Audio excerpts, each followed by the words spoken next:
చాలా సంవత్సరాల క్రితం ఒక చిన్న గ్రామం దగ్గర మాయా అడవి ఉండేది. ఆ అడవిలో ఎత్తైన చెట్లు, మెరిసే పూలు, రంగురంగుల సీతాకోక చిలుకలు మరియు చిన్న మాయాజీవులుండేవి. అడవి మధ్యలో ఒక పెద్ద పురాతన చెట్టు ఉండేది. ఆ చెట్టు లోపల ఒక మాయా క్రిస్టల్ ఉండేది. ఆ క్రిస్టల్ వెలిగితేనే మొత్తం అడవి జీవంతో, అందంతో నిండిపోయేది. మొదట్లో గ్రామంలోని ప్రజలు ఆ అడవిని చాలా ప్రేమించేవారు. వారు చెట్లను కాపాడుతూ జంతువులకు ఎలాంటి హాని చేయకుండా చూసుకునేవారు.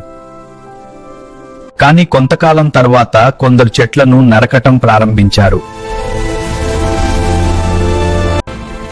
అడవికి హాని చేయడం వల్ల అడవి బాధపడింది. అప్పుడు అడవిలో ఉన్న మాయాజాలం ప్రజలకు ఒక హెచ్చరిక ఇవ్వాలని నిర్ణయించింది. ఒక రోజు నుండి అడవి చాలా రహస్యంగా మరియు భయంకరంగా కనిపించడం ప్రారంభమైంది. చెట్లు గాలిలో బలంగా ఊగుతూ భయంకరమైన శబ్దాలు చేసేవి. రాత్రి సమయంలో విచిత్రమైన వెలుగులు కనిపించేవి. ఈ అడవిలో ఏదో మాయ జరుగుతోంది, ఇకపై అక్కడికి వెళ్ళకూడదు. అప్పటి నుండి ఎవరూ ఆ అడవిలోకి వెళ్ళడానికి ధైర్యం చేయలేదు. కాలం గడిచే కొద్దీ అడవిలోని మాయా క్రిస్టల్ వెలుగు తగ్గిపోయింది. ఎందుకంటే దయతో, ధైర్యంతో అడవిలోకి వచ్చేవారు ఎవరూ లేరు. ఒకరోజు మాయా అనే ధైర్యమైన చిన్న అమ్మాయి ఆ అడవిని చూడాలని నిర్ణయించుకుంది. ఆమెకు సాహసాలు చాలా ఇష్టం. వావ్, ఈ అడవి ఎంత అందంగా ఉంది. అడవిలోకి నడుస్తూ వెళ్ళగా మెరిసే పూలు మరియు వెలిగే సీతాకోక చిలుకలు కనిపించాయి. అప్పుడే ఒక చిన్న స్వరం వినిపించింది. దయచేసి నన్ను కాపాడండి. మాయా చూసింది. ఒక చిన్న వెలిగే ఫేరీ సాలీడు జాలంలో చిక్కుకుంది. దయచేసి నన్ను కాపాడండి. మాయా వెంటనే చెప్పింది, భయపడకు, నేను నిన్ను కాపాడుతాను.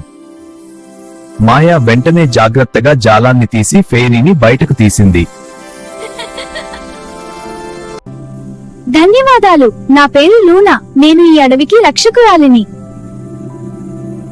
లూనా మాయాకు చెప్పింది, ఈ అడవిని కాపాడే మాయా క్రిస్టల్ వెలుతురు కోల్పోతుంది. అది పూర్తిగా ఆరిపోతే ఈ అడవి మాయాజాలం పోతుంది. మాయా ధైర్యంగా చెప్పింది, భయపడవద్దు లూనా, నేను సహాయం చేస్తాను. ఇద్దరూ కలిసి అడవిలో లోతుగా ప్రయాణించారు. వారు మెరిసే నది దాటారు. వెలిగే మష్రూమ్స్ పక్కన నడిచారు. మాయా మొక్కలతో నిండిన కొండ ఎక్కారు. చివరకు వారు పెద్ద పురాతన చెట్టు దగ్గరకు వచ్చారు. ఆ చెట్టు లోపల మాయా క్రిస్టల్ కనిపించింది. కాని అది చాలా మసకగా వెలుగుతోంది.